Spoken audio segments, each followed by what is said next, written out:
Anxiety itu mengganggu. Anxiety itu tidak nyaman, tapi tidak berbahaya. Gimana maksudnya? Saya jelasin. Kalau kalian punya anxiety disorder dalam bentuk apapun pada titik ini, saya yakin kalian sudah ke dokter untuk periksa. Sudah cek semuanya, cek EKG, cek jantung, cek darah, cek urin, cek apapun. Semuanya hasilnya normal. Dan saya asumsikan kalian sudah tahu kalau kalian ini nggak apa-apa. Kalian ini sehat, normal, tapi tetap merasa ketakutan dan cemas tentang diri kalian sendiri. Dan yang paling sering adalah seseorang yang punya anxiety ini merasa bahwa aku ini sakit, merasa aku ini punya penyakit yang parah yang tidak diketahui melalui pemeriksaan dokter atau cek-cek seperti itu. Dan ini semua saya yakin 100% tidak benar. Oke. Misalnya gini, ketika kalian sedang jalan-jalan, kemudian kalian merasakan gejala anxiety itu muncul. Ada keringat dingin, ada nafasnya tersengal-sengal, nafasnya pendek, jantung deg-degan, kemudian merasa pandangan itu kabur semua, dan merasa seperti ini nih yang membuat aku pasti yakin aku ini sakit kayak gitu. Setiap kali gangguan cemas itu muncul, serangan panik itu muncul, kamu akan berpikir seperti itu. Ya, namanya sistem fight or flight itu kan. Kamu akan merasa, ini aku harus segera ke IGD, aku harus segera periksa ke dokter. Semakin kamu periksa ke dokter, semakin kamu meyakinkan ke dirimu sendiri yang sudah periksa berkali-kali tadi dan hasilnya normal, bahwa kamu ini punya penyakit yang parah, yang dokter itu nggak tahu apa. Semakin kamu mengentertain pemikiranmu sendiri tentang penyakit parah itu, dan kamu mengafirmasi dengan ke dokter, dengan periksa terus, periksa ini, periksa itu, cek Google ini, ikut grup penyakit itu, kamu akan semakin mengafirmasi bahwa iya, aku ini sedang sakit parah yang aku nggak tahu apa. Dan dokter pun nggak tahu, gitu loh. Dan seringkali kita lagi jalan begitu, kita tiba-tiba kena serangan panik dan kita buru-buru langsung ke IGD. Nah, itu yang tidak saya sarankan. Sebaiknya ketika kalian punya atau sedang mengalami gangguan cemas, kemudian sedang di tempat umum, jangan kemana-mana. Jangan langsung pergi, jangan langsung minta afirmasi dari temanmu untuk bilang kalau kamu ini nggak apa-apa kok, nggak apa-apa.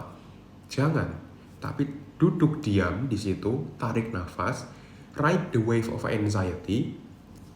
Kita cukup latihan pernafasan saja, duduk diam di situ. Dan kalau anxiety-nya sudah mending, kita jalan lagi. Hanya dengan cara itu, kita bisa meyakinkan diri ke otak kita bahwa kita itu nggak apa-apa. Kita nggak punya penyakit parah seperti yang kamu pikirkan. Kita itu cenderungnya kalau punya anxiety itu catastrophizing. Kita selalu berpikir kemungkinan terburuk yang bisa terjadi. Padahal kemungkinan buruk itu, kemungkinan terjadinya hampir 0%. Tapi kita berpikirnya kan hampir, bukan berarti 0%. Fokusnya ke negatifnya. Gitu loh. Padahal sudah periksa, sudah yakin bahwa ini nggak apa-apa, tetap aja kita fokusnya ke situ. Kenapa? Karena kita terbiasa untuk berpikir yang terburuk.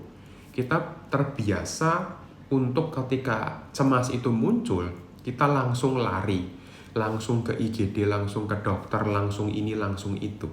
Akhirnya tubuhnya terbiasa untuk dengan kecemasan itu. Oh ya, berarti kamu pengen kecemasan kayak gini, kayak gitu. Pengen kecemasan ini tetap ada di sini. Karena kamu membuat seakan-akan ini benar. Ini sesuatu yang menakutkan, sesuatu yang besar akan terjadi, padahal enggak. Kenapa di awal tadi saya bilang anxiety tidak berbahaya? Asumsinya adalah kamu sudah periksa semuanya dan hasilnya normal. Nah, anxiety itu sendiri adalah perasaan aku selalu dalam kondisi waspada, highly alert. Kita selalu waspada akan penyakit, akan selalu waspada tentang kesehatan, tentang ketakutan, tentang kemungkinan terburuk. Kenapa saya bilang tidak berbahaya? Karena sebetulnya ancaman itu tidak ada. Ancaman itu nol, nggak ada di sekitarmu. Tapi sistem fight or flight di dalam otakmu ini sedang error. Sehingga tidak ada ancaman pun, tidak ada bahaya pun, kamu merasanya ada bahaya. Makanya kita mencoba untuk reset sistem itu dengan cara yang sudah saya jelaskan tadi. Sehingga kita bisa meyakinkan ke otak kita bahwa aku sedang tidak dalam bahaya. Yang kita rasakan itu jantung berdebar, keringat dingin, otot pegal, pandangan kabur, mual muntah. Itu adalah gejala takut sebetulnya. Sistem tubuh kita itu sedang ketakutan terhadap bahaya yang tidak ada karena error. Makanya saya bilang tidak bahaya anxiety itu karena ancamannya tidak ada di situ.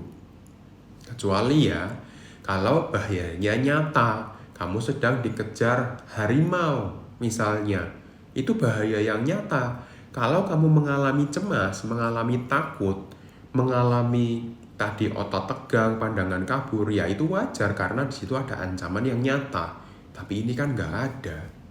Nah, kurang lebih seperti itu edukasi dari saya. Semoga bisa bermanfaat dan salam sehat jiwa untuk kita semua.